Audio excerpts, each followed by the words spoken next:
Oh yes, this is the Hardcore Marketing Show. I'm Casey Cheshire, your host for this epic journey. And today's show, sponsored by Cheshire Impact, on a mission to help people maximize their use of Pardot and Salesforce. CheshireImpact.com. Bam. Hey everyone. Before we get started with the show, I'm excited to announce two things. First is that my book, Marketing Automation Unleashed, is now live on Amazon. So go get it. The second thing is we have a new sponsor, Qualified.com.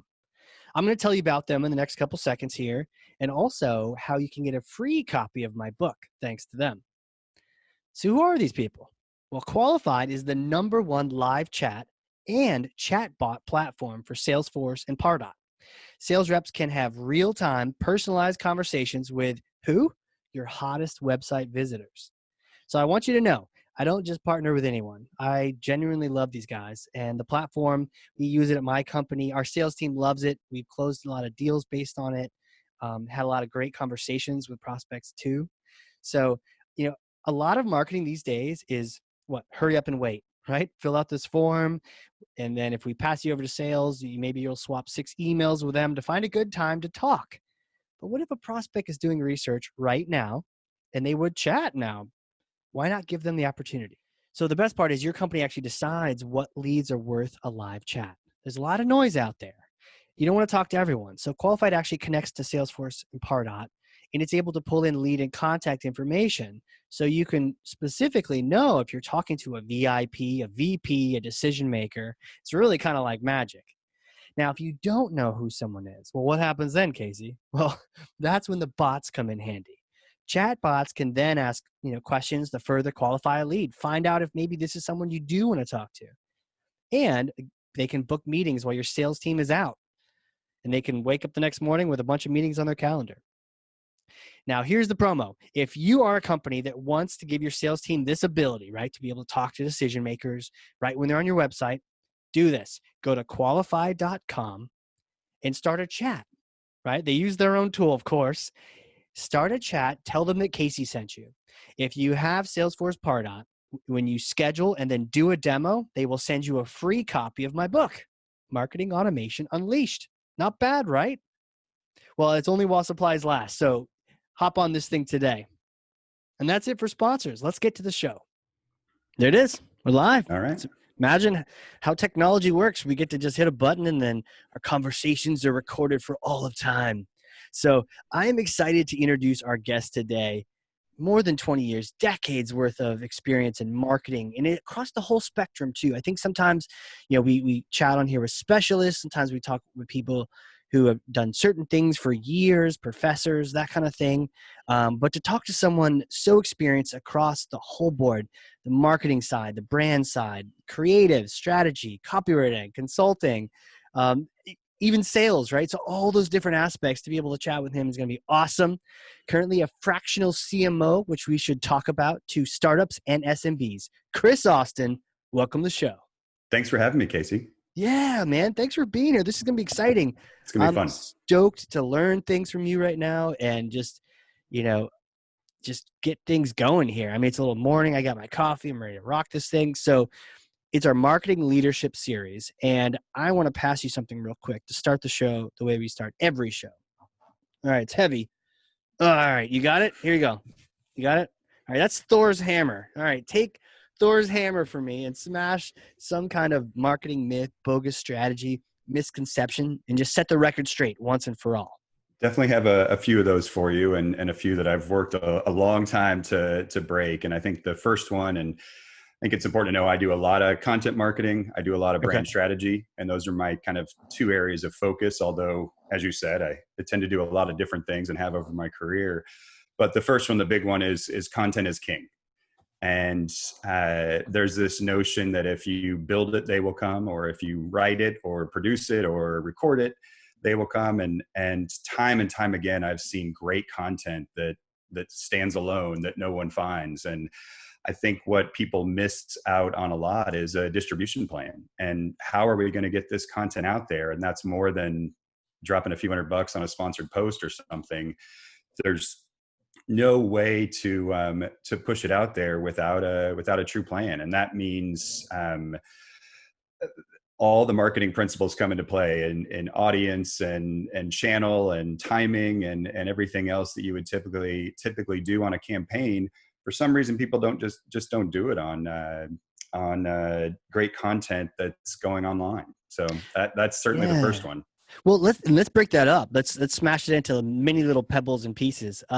So content is king. Is it not king, It or is where are we king, at? but I don't know how you extend the metaphor here, but it's content. The king needs a queen, or the king needs an army. I'm not sure which way you want to go there, but really great content is halfway.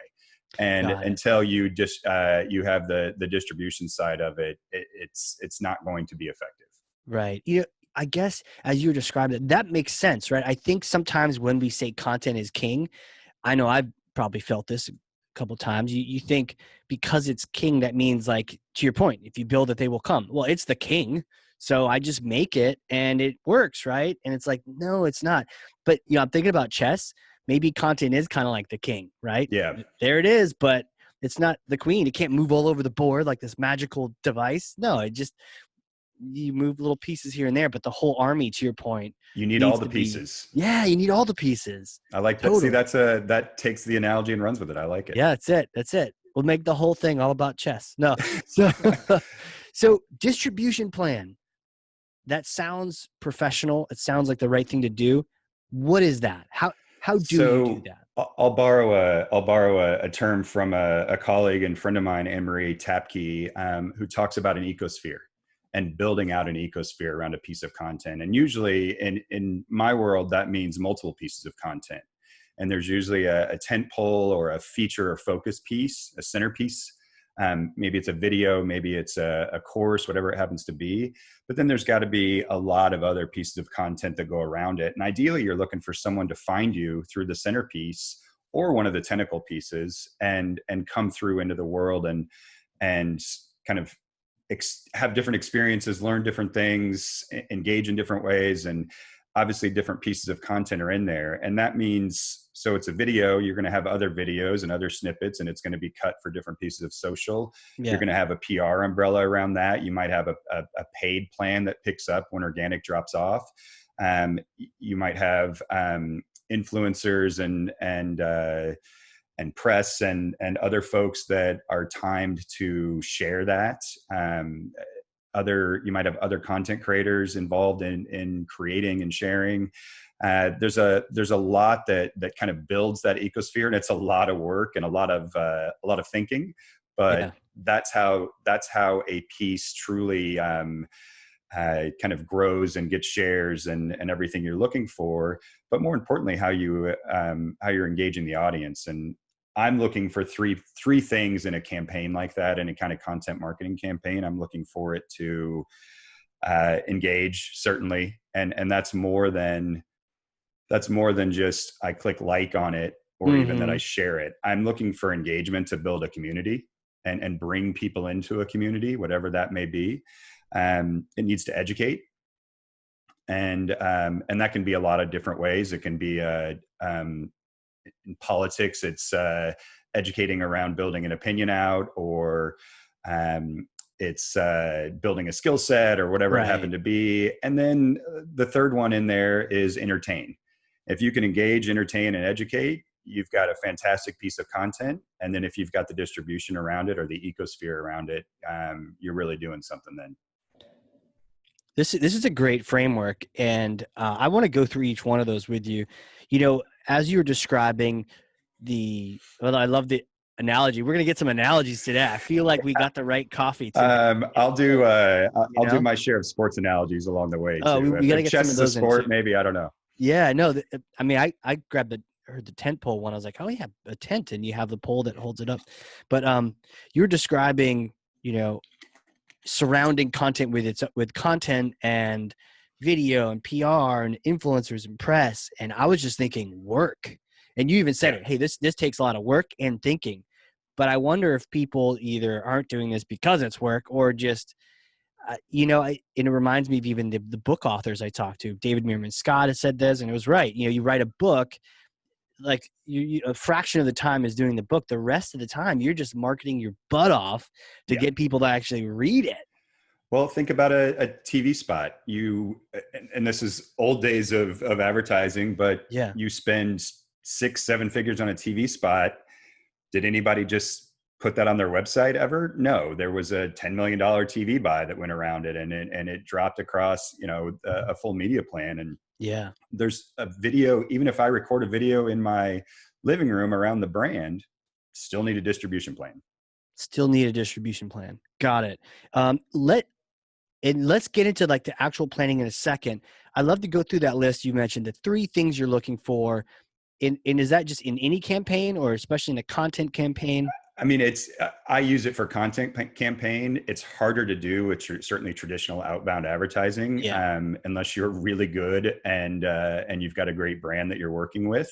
You can certainly build those things, Right. but it holds true across any kind of marketing campaign. It's definitely true on what the goals should be for content marketing, and it doesn't have to be all 3, but it definitely has to be one of those. If not 2 and 3, you're doing great.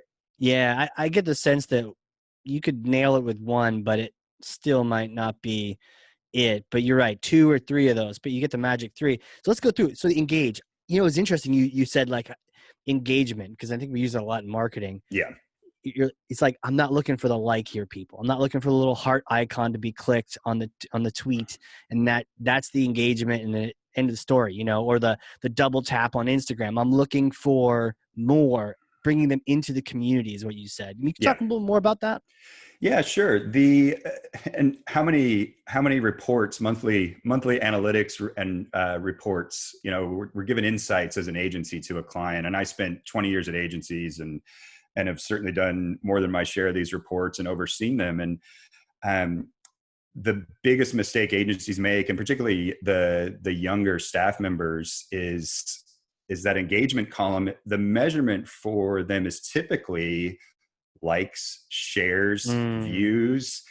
And is that real engagement? I mean, the friction on that is so low that it's certainly a value, and it's certainly good to measure that, but that's not what engagement is. And engagement is someone coming back, someone that subscription, if it's on YouTube, the buying the product, telling a friend, the referral, the recommendation, the Yelp review if you're in travel and tourism, or the TripAdvisor review. It's just a lot more than what we say it is on a monthly report. Yeah. Sometimes those metrics can be interesting. I was thinking about I did this little video on LinkedIn where I was talking about my book, and I was all excited, and it took a couple takes to get that right. But it had some like 10,000 views, and it was like, cool. But to your point, okay, all right, you got some views, got some exposure here, but that's not the metric you're looking at on your dashboard. That's not the thing that you're reporting on. Hey, by the way, our YouTube channel has 10,000 views. Okay, cool. What are we doing with those views? Are those views the right people? Are they, to your point, buying the thing? Are they signing up for our whatever? Like, are they getting into our funnel? Yeah, and really, all 3 of those in different ways work to get someone to care. Like, why do you give a shit? Why should someone care about your company, your brand, your product? Ideally, those are the 3 ways that you can get someone to care. They learned something from you, they got a laugh from you, or they felt a part of something in engagement and community. And that's really what I'm looking for in engagement, which is much harder to measure. Right. And then on the educate side, where do you get the superpowers to educate people? I've got a great example, and this goes back a little ways. I've done travel and tourism for the bulk of my career, and did a lot of work in the cruise industry, and mostly with Norwegian Cruise Line. And one thing we did, and like I said, this is more than 10 years ago, so it's back during the recession in 2008. Sure. And before that. But what we did is we built a education platform for travel agents. And at the time, travel agents were selling 80% of cruises. Really? The Expedias and things like that of the world were coming on. Right. But buying a cruise even then was just incredibly complicated, and you did need a travel agent it was a strong distribution system, and still is. I Mm, mean, it's still over half, I think, are sold through travel agents if you include the OTAs, certainly. So we built this portal, and it wasn't just product education, and that was certainly in there. This is the ship, this is the restaurants, this is where it right. goes, the destination. But we also did social media courses and luxury selling and Right. upselling and how to market your agency, and the things that travel agents really needed to know that weren't necessarily about us. And it was a slow go. I remember sitting uh, watching a panel, and uh, the questions were, this is probably '09 or 10, and questions were like, how do I log into Twitter? How do I get an account? Wow. You're really starting from zero on a lot of these. But before long, you saw travel agents that were having digital profiles and personalities and Yeah. online influence, in the Sure. early days as travel agents, and they really started to pick it up as a community. And around that, it's called NCL University. Around that platform, we had simple forums and things like that, and chat places for travel agents to share knowledge and to chat. And a real community grew around that. And so Mm, we got education. We went out with education. What we got was unheard of engagement, wow. to the point that that became an advisory committee to a certain degree, along with the people that were selling a lot of cruises. We were focus grouping those on the product, on the ships and the destinations, and it really just became an important tool for us. Plus, like, really, the last measurement is revenue, and Hmm. people that were involved in that platform sold double digit percentage more than people that weren't. And Really? yeah, and the preference at the time, I think it was the third largest cruise line, and still is, but by a much closer margin. The preference of Norwegian versus Princess versus Royal Caribbean, we closed that gap as well, and that was through education, but more importantly, it was through engagement and this sense of community. Yeah, that makes a lot of sense. I'm pretty sure I bumped into a travel. Well, I know she was a travel agent, but it, doing a family cruise like pre-COVID. It's kind of funny. We snuck it in there somehow on winter vacation, and she was saying how she had her cruise lines that she Yeah, knew very well and that kind of thing. And she might have even mentioned that it was Norwegian, but it was like, she's chatting with someone from there who was like, "Oh, what? You haven't been? Like, come on, we'll take you on here. We'll show you around. We want you to experience this." And just that sort of outreach to the influencers, or really, it's a partner because they can actually yeah, and those tell those you. are really Yeah, partners. They're the ultimate influencers because they're the yeah, one that's sitting at the purchase decision, making a recommendation. right. So they've been influencers for decades, going back to Thomas Cook in the 1800s in London. I think you've got someone that's influencing a decision at the point of purchase. Right, right, man. And then you also mentioned that the revenue is that most important metric at the end. How true, right? It's one thing to have it. Hey, it's a cutesy university, and we just spent $500,000 on it. It's like, okay, but dot dot dot to then show double digit like revenue from those people that were involved in that versus those that weren't. Now it's like, cool, let's get more people involved in this. This is great. Yeah, and it's revenue.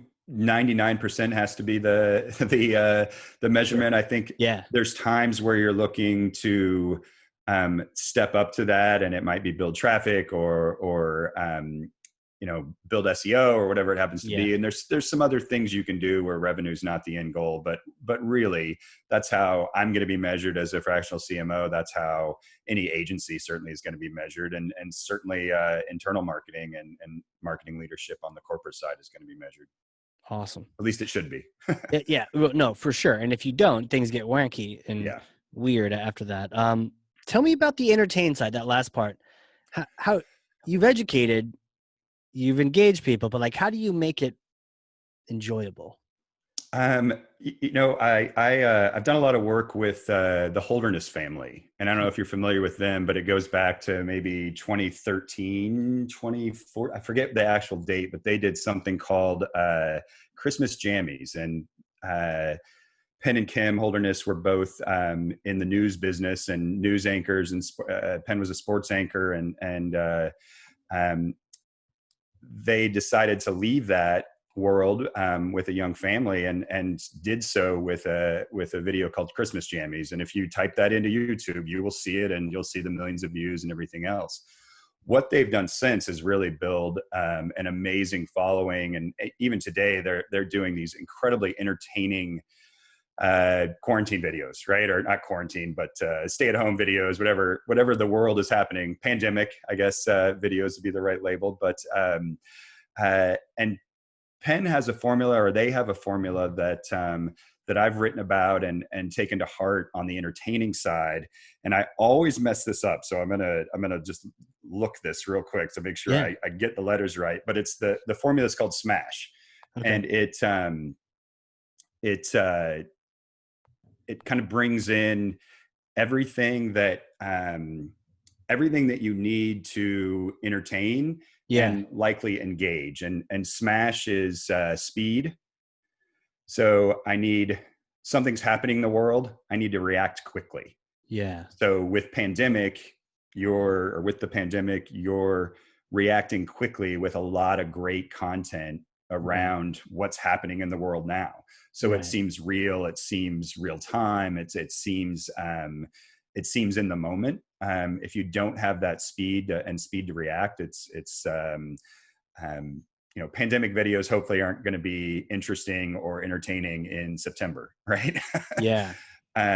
Music is another one, and anything you see with them, and certainly a lot of, if you think about, Gangnam Style or any of the Sure. big YouTube phenomenons over the years, music has a lot to do with that. All the impromptu, the pop-up dance numbers and things like that.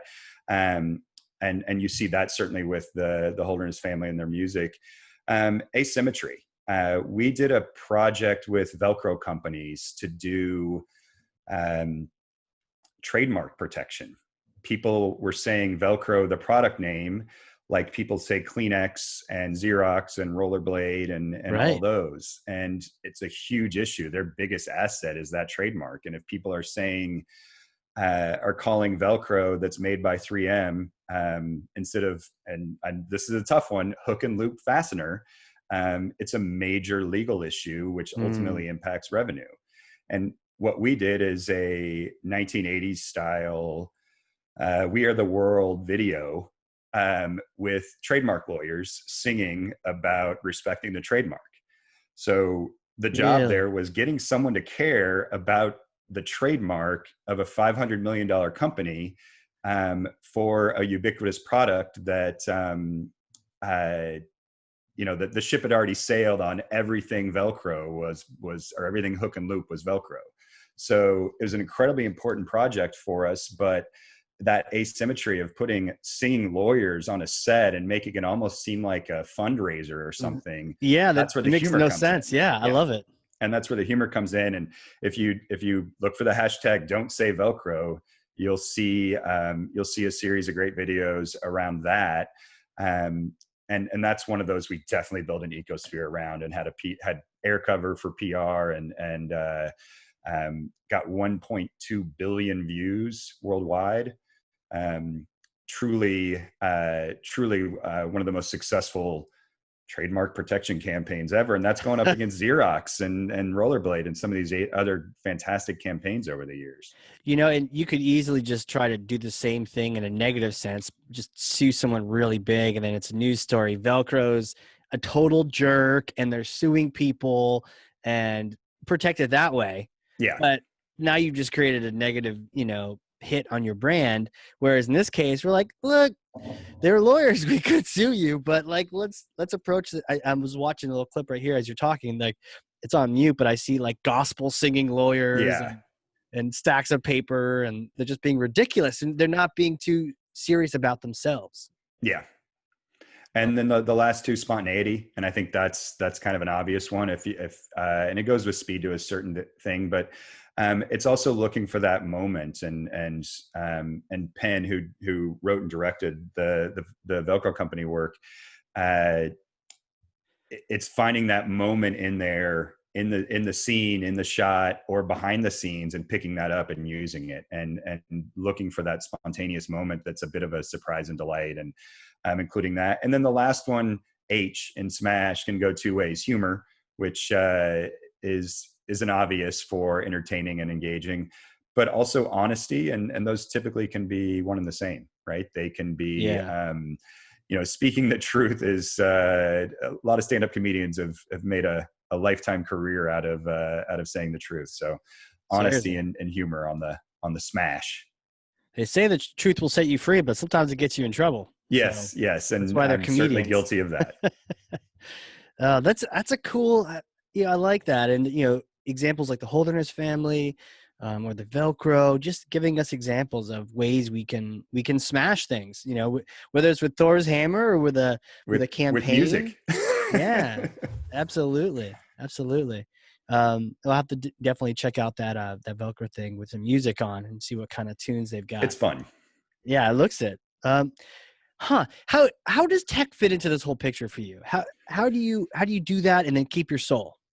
Yeah, tech is tech I use for measurement, and that's the biggest piece of it. Obviously, there are tools out that I use a lot of tools, a lot of web tools for SEO, for building out landing pages, for email marketing, and those kind of things. Those are all tools in the toolbox for what I do every day.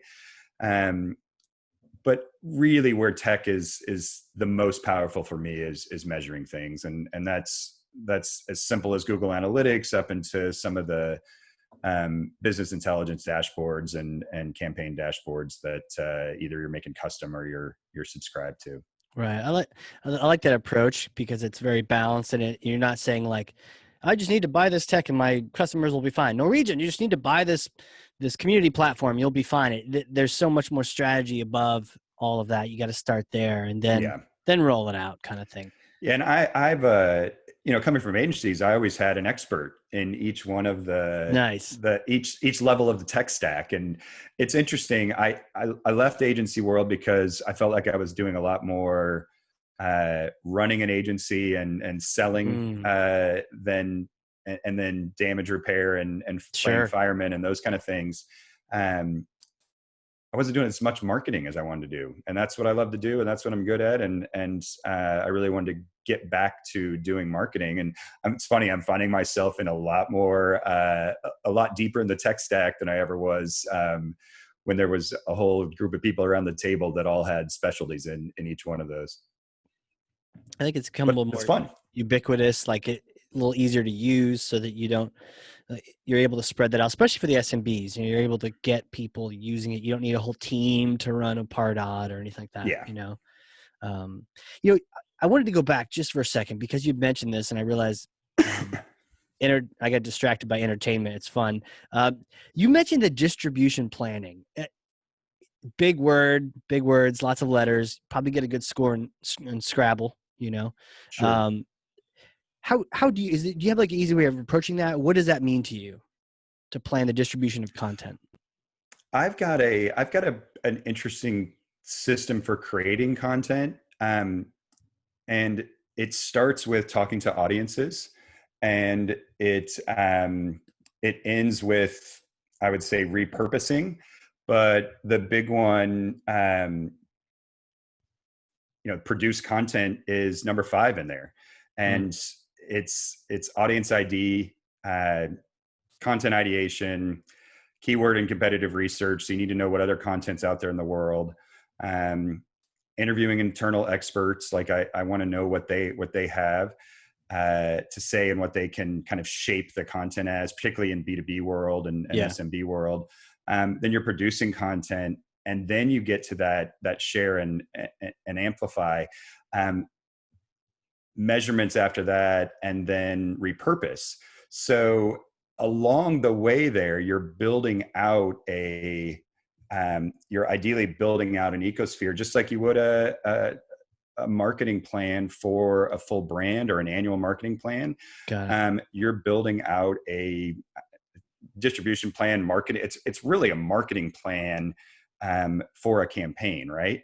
Okay. Ideally, you don't have one video that's going out. And I see that happen all the time. You see a brand pay a content creator, an influencer, a lot of money for one piece of content. Mm, And their goal is to have that person share it on their network and go viral, right?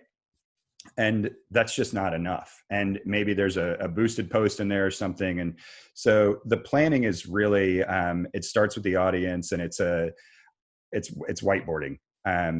Every piece of the campaign, just like it used to be with print and TV and radio, and you would concept each one of those out.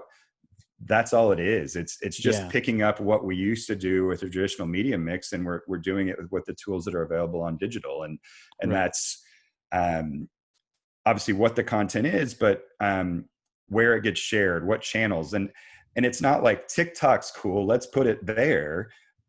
Is your audience on TikTok? Do they even know what it is? You know, it's tough to really not chase the latest, greatest, coolest, newest thing and put it in the right place. That's your favorite. That's the favorite channel of your audience, or the favorited channels of your audience. And you know, if I'm going after CEOs, there's only a couple places I can be, and I better have the right people talking and sharing for me. And timing is incredibly important. Not a lot of CEOs are hanging online during the day, you know, so that you've really got to think about timing. Right.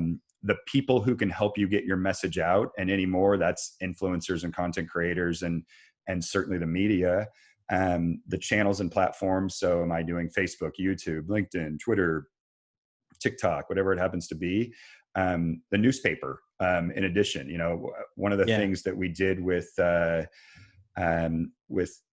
Company was make sure that this was getting to the trademark law community. Mm-hmm. And there's publications and blogs and bloggers and a whole world of people that we needed to reach that you couldn't reach by typical means. So you really have to think through what audiences you want, and kind of back out it from there. Ultimately, it's several whiteboard sessions and several creative brainstorming sessions. You know, I get it, the sense from this that you're very intentional about the distribution of it. And you listed a whole process you have for content, and then, you know, nestled in there is the share and amplify. But it's deceiving, because yes, it's a little bullet in here, but man, it's so important to your original point. Like, all those other things are fine and dandy, but the one to bold and star and italicize is that share and amplify. And then all these whiteboarding questions you need to answer in order to make it actually be seen by people. Yeah, the best example I can give of kind of the other side of this, I don't know if you're a Yellowstone fan, the TV show. Oh, no, what is that? There's a TV show. So one of the best shows I've seen in years, and it's similar to Succession on HBO, if you've seen that. I haven't seen that either. I am so behind. That's a great one. Catch me up. What do I need to do?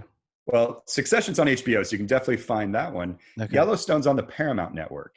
Huh. And it's Kevin Costner running a ranch, and it is a fantastic piece of television, and amazing acting, amazing writing. Wow. Try and find the Paramount Network on your cable box, your dish, your streaming services. You can find it on Amazon, but you have to pay for it, and it's not front page on Amazon for sure. Right. One of the best shows I've seen in years. Obviously, great content. The distribution is terrible. Like, I don't know anything about it other than someone recommended it to me, and it's that good old word of mouth marketing that everybody craves, but it's hard to find. And I've told people about it, and good example. My wife's Canadian, and we were talking to her family, and they literally couldn't get it. Like, you couldn't find it anywhere. Oh, geez. Point being, great content, no distribution. Same with the art house pictures over the years, but you know, getting crushed by the, you know, Thor's hammer and the superhero pics. They were they were taking up space at the box office, and so that's where the independents didn't quite get in there as strong. It's funny. I Googled it. Wikipedia was like, here's a bunch of info. It actually looks pretty cool. I clicked into Paramount's network, and they don't even make it easy for me. And I can't watch. I need to sign in to watch, and I don't even see season 1, episode 1. Like, damn it, because I would probably watch this. I mean, see, it looks like a pretty. You said it's like a really good show. We should. It's a fantastic show. And how are you able to watch it? I think we bought it through Amazon, and you buy the season. Got it.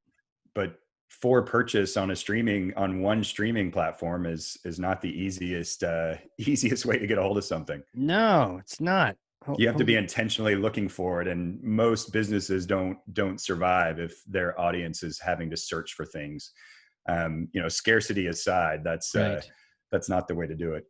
Yeah, like Paramount can't, they can't base their whole distribution strategy around, influencers will hop on podcasts and tell people about this. Yeah. Wouldn't that be funny if that was the only thing, word of mouth was like, hey, there's this I feel like that's Serenity, and there's some other like sci-fi shows too that are off the air and people can't find them, but then like they have that cult following. But it's like, man, you could have kept it going if you just did a better job distributing this thing, man. Yeah, like Expanse was a sci-fi show that was really hard to find, and then Expanse, you're right. I think Jeff Bezos liked it enough that they bought it for Amazon, and they ended up being the production company for it, and now it's front page and easy to find. You're totally right, because I remember back in the day, I think I read the book related to it, and then I'd heard, there's this series and it's tied to the book, and I'm like, let's check this thing out. And you could never really find it. Maybe it was on Netflix for a bit or something. But then, it is front and center now on Amazon. That's funny how that works like that. Huh. Where does this all go in the future? What do you see anything coming around the bend that we should keep our eyes open for? I mean, I hesitate to answer that question. There's always going to be a new platform. It's not always going to be Facebook or YouTube or LinkedIn or whatever it is. And I know one thing we talked about in our warm-up call is the competitors for those folks are two guys in a garage, maybe not in the US even, right? Like those platforms won't be the top forever. And even Bezos says in 50 years we won't be here anymore, just like Sears and Roebuck. I think that was his reference.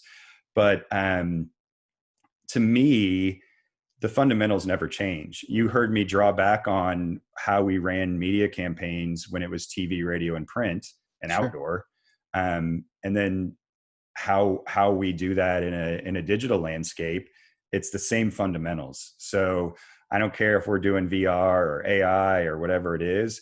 You got to talk to your audience. You got to know your audience. You got to be places where they are, and attract is always better than pushing out. I like inbound versus outbound, and I think that's those kind of fundamentals around that, the blocking, tackling, those are going to work whatever the platform is. Even if we're all standing around in Ready Player One style and wearing headsets and experiencing the world that way, I still need to understand who's wearing the headset and what they want and what their motivation is. Great analogy, great comparison. It doesn't matter, the medium here. We'll find a way. But I love how you brought it back to the fundamentals, thinking about like football coach being like, you guys are all jacked up. We got to get back to the fundamentals. Like, hey, it doesn't matter what platform. Facebook may not be here. It'll be something else, which sounds crazy. But you know what? So did MySpace and AOL and print cards for computer programming. The audience, know your audience, be where they are, and the attract is always better. I like that. Yeah. Good stuff. Who are you? How did you become the sage of the marketing world and this all-knowing fractional CMO? It's a lot of different experiences over the years. I've been at 6 agencies in Ireland and in the world of fantasy sports. And that's the quickest way to say it. But at those agencies, I've been a copywriter, and that's how I started out. I actually started out as an internal traffic coordinator. Well, we need to So go way back. We need to go back further. Take us I back to was, little Chris days. oh, little Chris, Did little you Chris. know that you were going to be a marketer? What did you want to be when you were growing up? Stillwell, Kansas, in middle of Wow. nowhere, about 45 minutes south of Kansas City. So I'm a Chiefs fan. That's important. Um, We can still be friends. yeah. Um, I, as a kid, when I was a kid, I I did a lot of design things, and when I Huh. was a little kid, I wanted to design cars. I think I saw Mr. Mom and knew that that was a job all of a sudden, that you could design cars. And then when I was in high school in chemistry class and physics and all the courses that I did not want to pay attention in, I was drawing golf courses in my notebook, and I wanted to be a golf course architect. And Really? somewhere in there, I grew up in the country where you never saw buildings over 2 stories. And whenever we would drive into Kansas City or through the country, and we'd go through cities, I wanted to be an architect. I wanted to build, design big buildings. And Wow. somehow, though, design is the only thing I haven't done at an agency. I've been like I said, an internal traffic coordinator, which is not the best job for me, but I've been a Right. copywriter, a creative director, Sure. uh, head of strategy, head of sales, head of marketing, head of growth. Uh, I've led accounts and creative teams, and led offices and Yeah. agencies, and each one of those I was able to get a ton of experience in different facets of the marketing world. Also, I learned from a lot of great people. Nice. Um, there's so many just fantastic people at every agency I've worked at, either wildly creative or just really smart and knew the strategy side of things, or had been in the business for 40 years. And I want to be a sponge. And ABC is the Glengarry Glen Ross. Always be closing. Sure. My world is ABL, and that's always be learning. And Oh, I love it. I want to soak up as much as possible from the people that I'm around. Unfortunately, sometimes that's also what not to do, and see where people make mistakes, and understanding how to avoid those in your own kind of leadership style or tactics that you're deploying. So I think that's something that's important as well. I was also I led marketing for Catalina Express, and was on the tourism board, the Chamber of Commerce and Visitors Bureau for Catalina Island. So that was a lot of fun, and part of Where my is that? travel. It's 23 miles off the coast of California, and Oh, right. it looks like the Mediterranean, and no one knows it's there, which you just proved. But an hour by boat or 15 minutes by helicopter, and you're in what really feels like another world off the coast of LA. Um, Oh, and look at it. Yeah, I'm seeing some photos. It does look like a Greece or a. yeah, especially on the backside, where there's what's kind of preserved as nature. There's also a great story there. They had a old Western shot there, and they brought over a herd of buffalo for the Western, and then left them there. No kidding. And so there's a herd of buffalo that run around that island, right around the Pacific, and it makes for some very interesting encounters on hiking trails, and some really beautiful photography, if you can catch one by the ocean. Wow. So now you got me watching TV shows. You got me Jones into travel again one day so I can go check out Catalina Island, two harbors. Yep, lots of good Wow. stuff there.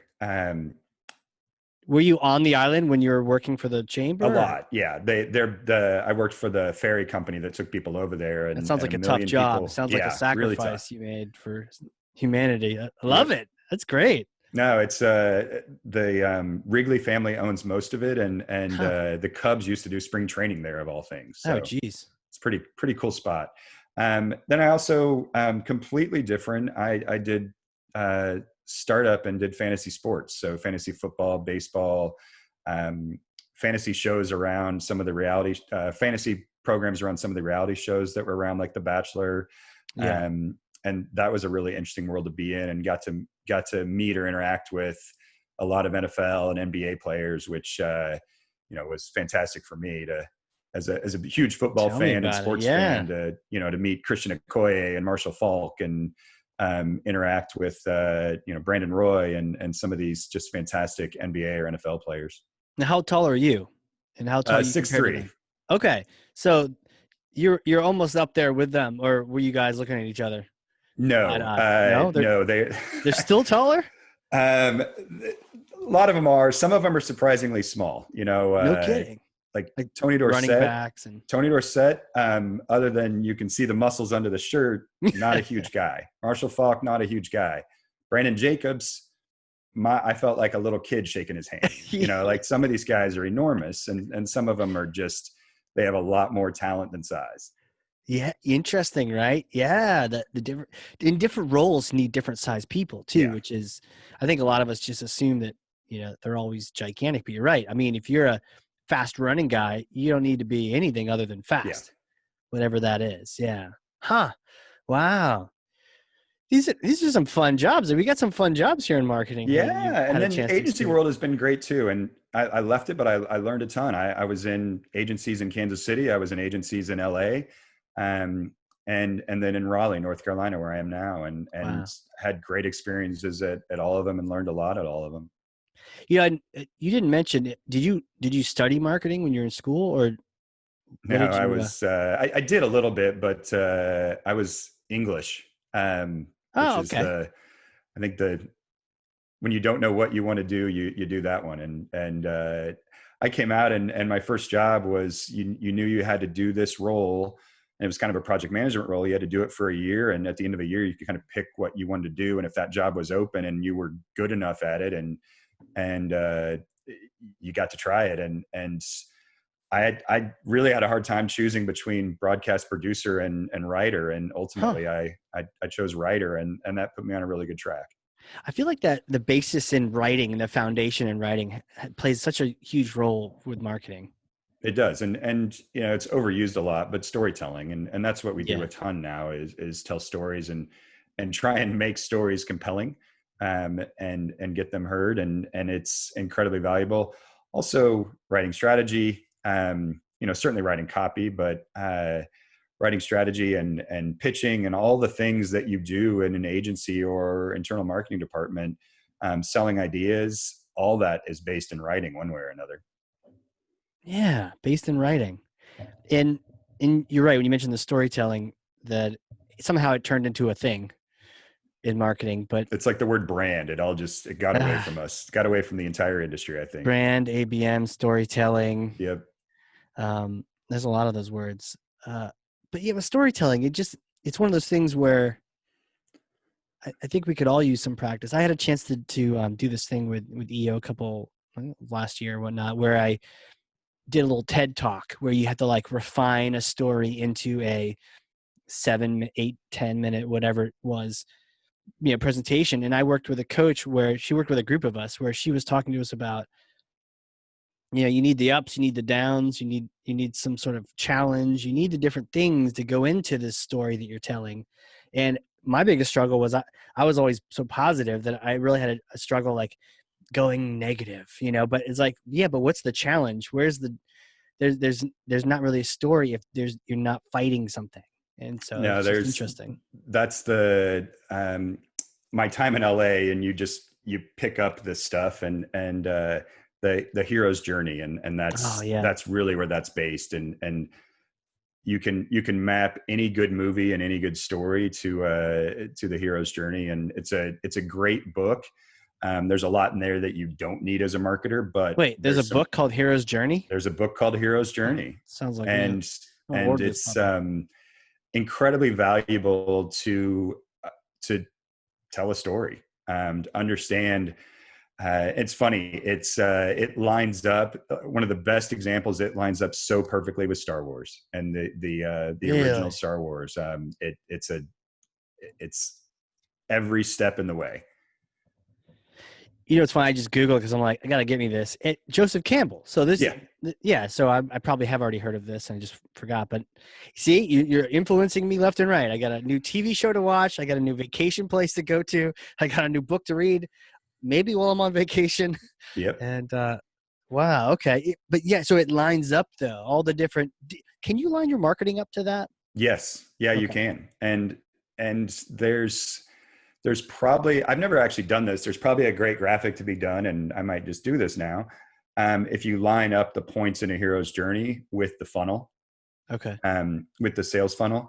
And I'm a big proponent of a double sales funnel anymore, and all the typical things that you want to get awareness and consideration that lead down to a purchase.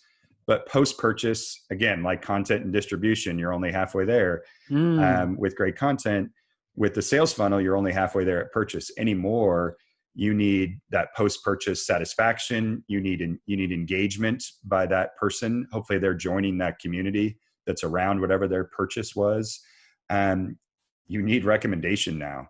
Like Amazon products live and die on recommendations, right? And movies live and yeah. die on that, and Netflix shows and everything else. And then you need referral, and that's word of Mm, mouth, and that's as classic as it gets from a marketing standpoint. You need them to tell someone about it, so that person goes and starts at the top of the funnel, and it yes. fuels awareness. So the bottom fuels the top, and I guarantee you can line up every step of the way with the hero's journey. You can also line up every marketing channel or tactic with that double sales funnel. Right. So what's awareness building? What's consideration building? What generates recommendation? What generates repurchase? All those things you can line up with a tactic and a step in a storytelling. Wow. Wow. You know what? These are concepts I think we've not for sure I've heard before, but the way you simplified it by simply saying a double funnel, like I think so many times we think of the single one, but you're right. Yeah, We need to be looking at least the double, and I that's a mean, nice short way of looking at it. if you're ending at the purchase, you're in trouble anymore, True. right? That means that someone probably bought on price and didn't buy into your brand, didn't engage with your brand, didn't enter your community. You were the cheapest option, and they picked it up curbside these days and Yeah. drove home, and you're not coming back up until they need whatever that is again, and you're the cheapest. You were takeout on Uber Eats. Yeah, A very wise person, and I don't remember who said this, said that how they found you is how they're going to leave you. You know, yeah, and if they I like found you on that. price, they'll probably leave you on price. So it's not the place to put your bets for Yeah, sure. no, that's good. I like that. I'm gonna use Hypothetical that. for you, yeah, right. Well, I owe you a bunch right now. You got me a book, you got me a I vacation appreciate spot. that. Maybe I'll take here it is. I'll take a Norwegian cruise to Catalina Island, or and I'll read that book and I'll watch the TV show. Yeah, perfect. When I've got sunburn and I can't leave the room, perfect. So here's the hypothetical. I may or may not have a time machine in Nashua, New Hampshire. By the way, if I get like Chinese and Russian spies coming to Nashua, New Hampshire looking for my time machine, this is a hypothetical, people. Yes. Uh, where is your time machine? I don't have one. If you can go back in time and talk to yourself at the beginning of your career, sometimes we say like you just graduated with that English degree. What would you tell yourself? Any kind of advice would you give yourself? Uh, yeah, there's a couple things. I was probably guilty in my 20s of letting things come to me, and I was very lucky, and that's a bad habit. You gotta go out and get what you want, and that's what I started to do in my 30s and beyond. It's it's kind of like those really talented players, and when they're in high school, and then they get to the college level, and they don't do as well. And it's that um, if you're relying on luck and talent, you're it's going to end at some point. You Mm, need the hard work, certainly, and you need the luck and the talent, but you need to kind of go after and target and focus on what you want versus just letting the world come to you. I like And that. that's probably a little more therapist couch than you wanted, but No, no. that's Hey, that's a this that's a part of the hard show is lesson to learn. At some for point, it sure. stops. For sure. Well, no, it makes total sense. And it's kind of like relying on SEO for your entire marketing campaign. It's like Exactly. whatever Google says, we'll just let them dictate how many customers we get. Yeah. Okay. I don't know. Um, it's funny too, though, about just when things are good or happening, we tend to just be like, wow, we're amazing. And you just kind of ride the wave, to your point, as opposed to being like, hey, you need to go get it. And maybe you came halfway. Go the other halfway. Go get that ball. Go Yeah. whatever. If you want something, go get it. Don't just wait for it to fall in your lap, because maybe it did once, but it might not, to your point, the second time. Also, I think the other big one, and I did learn this one early on, is you're as good as the people around you, Mm, and taking the opportunity to learn from all the people and choosing where you're spending your time, which means choosing your job, um, where there's a lot of smart people to learn from. And, there's that whole idea of never be the smartest person in the room. I think that's a lesson that a lot of people coming out of college aren't even aware of. It's not like they're making that mistake or whatever. It's just you're not aware of that. You really want to, maybe you're looking at a great company, or you want to you want to be in a great city, and that's how you're choosing your job. And really, you really need to choose it on is the people. And everyone says culture. I'm less concerned about culture and picking a job because of the culture, and more about the people that are going to be around me that I can learn yeah, from. yeah. That you can learn from, to your point. I think sometimes we seek that the affirmation of, I chose the right career, or I can really do this. It's like, if you can suspend some of that and just be the idiot soaking up from all these brilliant Yeah. people, and work hard to make up for it.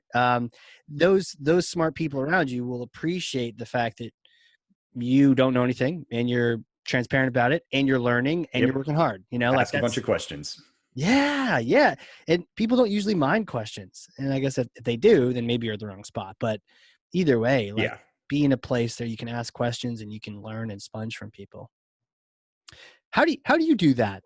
How do you, when you become a senior level marketer, you're a fractional CMO, how do you stay around people? Because oftentimes I bet you are the smartest guy in the room, especially when it comes to And marketing.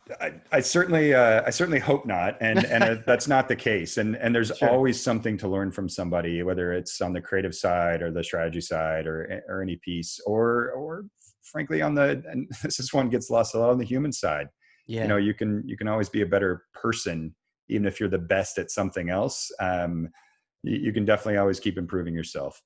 Um, I've been lucky enough to be around a lot of really smart people, and then if I'm not, or like now where I'm a little more independent in how I'm operating, I'm seeking them out, and I'm calling and asking questions. Yeah. I'm The people that I know are very smart in certain areas. I'm still trying to talk to and ask questions and check in with, and part of it's a friendship thing, and you want to maintain friendships, particularly and while we're all kind of homebound, but it's also kind of continuing to learn from those people that I've had the Yeah. opportunity to know through my career.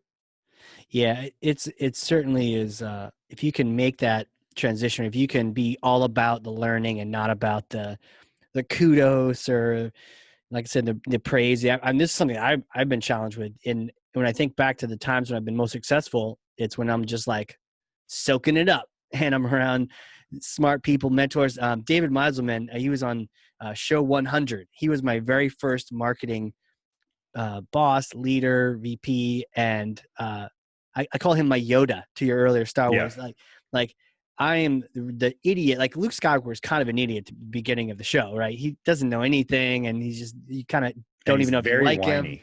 right? So whiny, right? And then, but he eventually gets there. But you need an Obi-Wan or a Yoda Yep. to show him the way. So And I've had a lot of Yodas and Obi-Wans over the years, yeah, and how do you, what's the to extent luckily, and because it's not so common in advertising, unfortunately, I've had a lot of I don't want to say Princess Leia, but I've had the female mentors, and I think yeah, that had a whatever that huge is. impact on my career. Um, my All of my early creative directors were female, Mm-hmm. for the first 6 or 8 years of my career. So I learned a lot from them, and then I've had agency presidents that were female, and um, VPs and COOs and positions that weren't traditionally female in ad Mm. agency world in the 90s and early 2000s, and unfortunately even now, Mm-hmm. that I just learned an immense amount from. And I think that's incredibly important and can't go underrated. And there's always a huge talk about diversity and gender Yeah. equality, and um, it really is. It should be paid attention to for no other reason than that's the way to win. Right. There's more voices, more diverse voices, and that means people from the country and people from the city and gender and race and everything else that goes into Mm-hmm. that. I think diversity of thought is critical, and diversity of kind of who you're around and who you can learn from, Yeah. gather those different experiences. That's incredibly helpful. For sure. And everyone brings their own shape and color and like experience past. So I love asking about, where you came from, like Yeah. Kansas and the fact that the tall buildings, I'm in New Hampshire, so whenever we see I'm still like, wow. If you stand outside of one in New York or something, you look up and you're like, how does it even work? How do we even have buildings like that?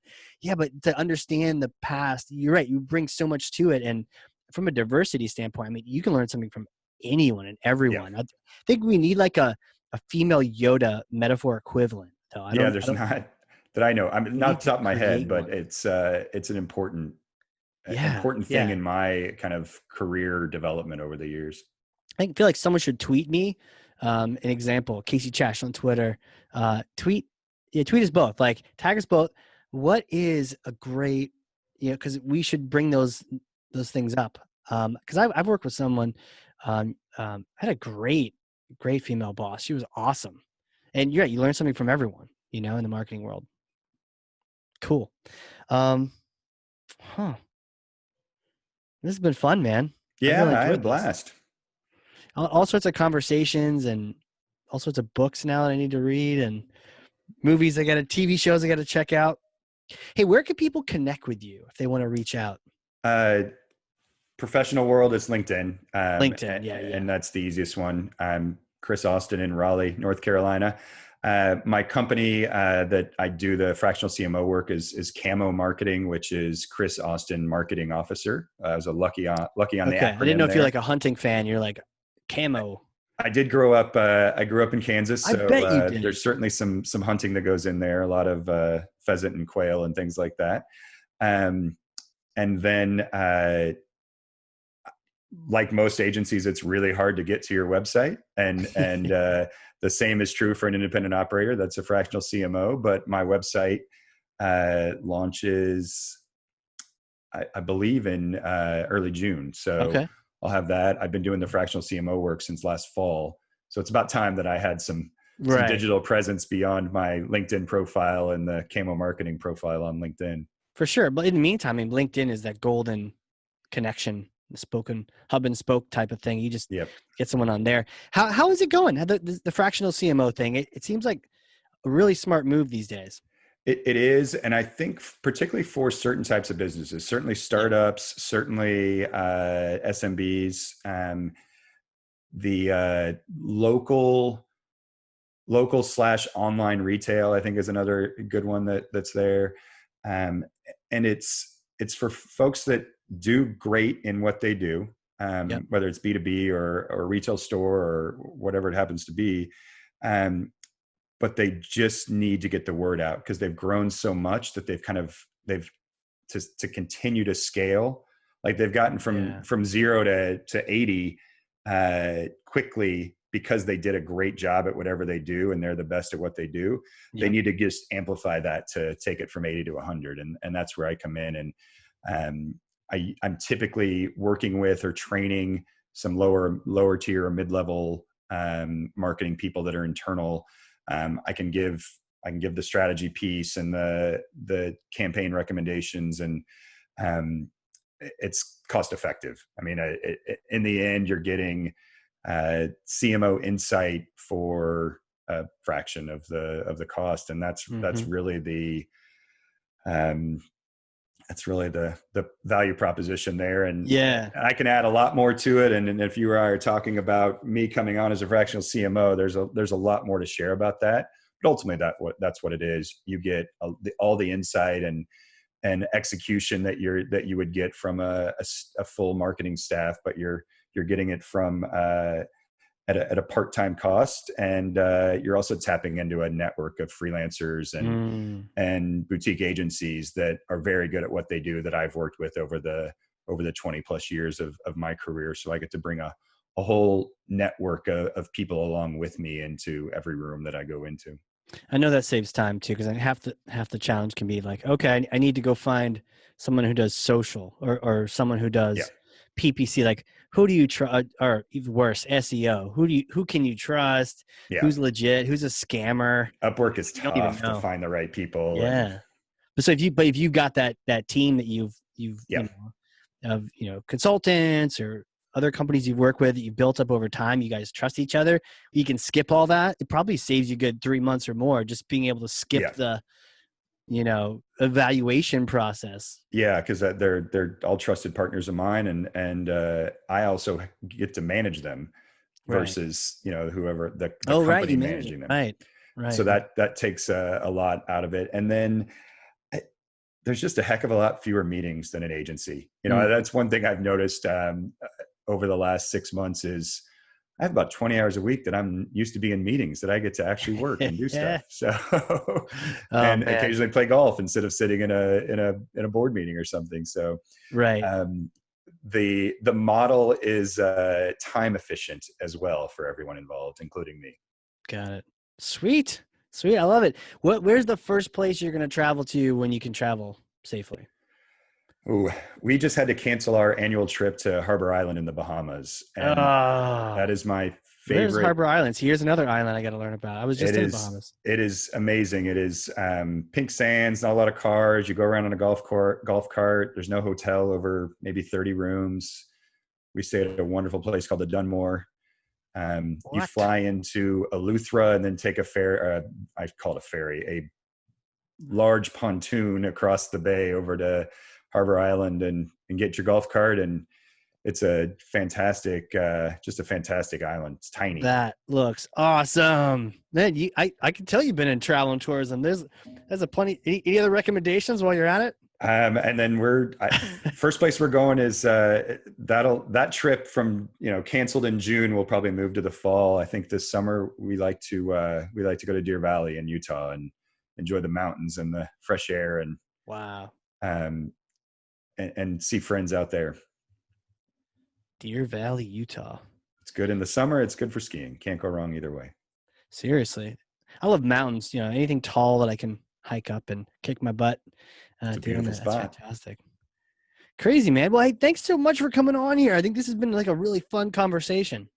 Yeah, no, I hopefully we can do it again sometime. I really enjoyed it. Yeah, It's a like fun we'll definitely. hour and change here. Right, time flies, right? When It you're having a does. good time, you just look up at your clock. You're like, wait a second, how long have we been talking? Yeah, we'll definitely have to have you come out and back here, especially as the the quarantining clears up, and just get a sense for what do you see now and what has changed, and get your sense. And then we should probably just geek out on travel, because I know we didn't get a chance to talk about Thailand and some of those other places. So Yeah, we'll some good have to do spots. that. And Um, we didn't talk branding and Simon Sinek and the Golden oh Circle gosh, there's and so much. Yeah, the other well, half of my world. So stay tuned, people. When you see this name pop up again, now you're like, okay, now you're gonna go. But that'll give people time to have visited and read and done the things we just talked about. If we're talking about more, for those listening, if you've learned something, and I know you have, because I literally have 2 pages of notes over here, then share this episode with someone. Be a thought leader, but what we always recommend is put your take on it. So if you're going to go LinkedIn, put your take on it. Here's the thing I listened to. Here's a link. Here are the takeaways. Link to Chris. Tag him so we can all hop in there and comment on it. But that's how you show thought leadership, is by sharing this with someone else. So go do that. Tag us. We'll make you famous. I And also did forget Twitter, and I yeah. real Chris Austin on Twitter. Real Chris, because you want to make sure you get the real. That's a cool. That makes you like a movie star. Well, that's why I went with it. Are you verified too? Do you have like No, no, no, no. Me neither. I'm not. I don't have that many followers, and that's why I forgot it. But that's where the podcast kind of post podcast discussion seems to go is to Yeah. Twitter. So Okay. throw my hat in the Perfect. ring on that platform. Perfect. Perfect. Well, this has been awesome, man. Thank you again, Chris. This has been fun. Yeah, I enjoyed it. All right. For everyone out there listening, this has been the Hardcore Marketing Show. We will catch you all next time. All right. A big thank you to today's sponsors. Cheshire Impact, helping marketers and sales win, maximizing the use of Pardot and Salesforce. And a big thank you to Qualified.com, the #1 live chat and chatbot platform for Salesforce and Pardot. Remember the giveaway. If you have Salesforce Pardot and you want a free copy of my book, Marketing Automation Unleashed, then you go over to Qualified.com, engage in a chat, do a demo, and tell them that Casey sent you, and that book will be on its way to your door. All right. We'll see you all in the next one.